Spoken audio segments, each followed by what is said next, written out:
नागपंचमीला नागांना मारू नका, तो आपला शत्रू नसून मित्र आहे, असे आव्हान सर्पमित्रांनी केले आहे। साप म्हटलं की अनेकांना थरकाप सुटतो, मात्र अनेक नागरिक सापांना ठार मारतात। मात्र साप आपला मित्र आहे, शत्रू नव्हे।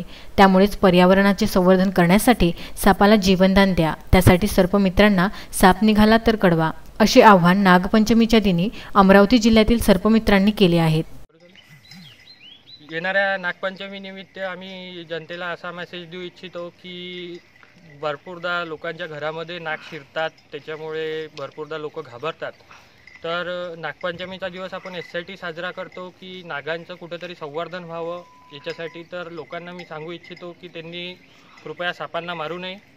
त्यानंतर कुठेही नाग दिसल्यास किंवा कुठलाही साप दिसल्यास सर्पमित्रांना त्वरित संपर्क करावा। आमच्यासारखे सर्पमित्र तुमच्या सेवेत 24 तास असतात।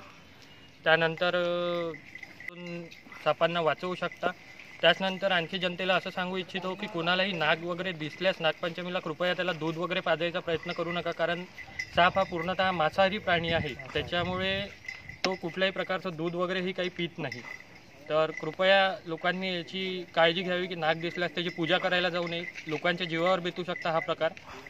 त्यामुळे आपल्या सर्वांना नागपंचमीच्या हार्दिक शुभेच्छा देऊन पावसात बिडे पाण्याने भरल्याने बिडातील साप बाहेर निघतात। ते शेतात, पडक्या घरात अनेक दिवस आपले वास्तव्य करतात। यातच कोणाला साप दिसला की घाबरून त्याला काठीने मारतात। यातच सापाची संख्या दिवसेंदिवस कमी होत चाललेली आहे।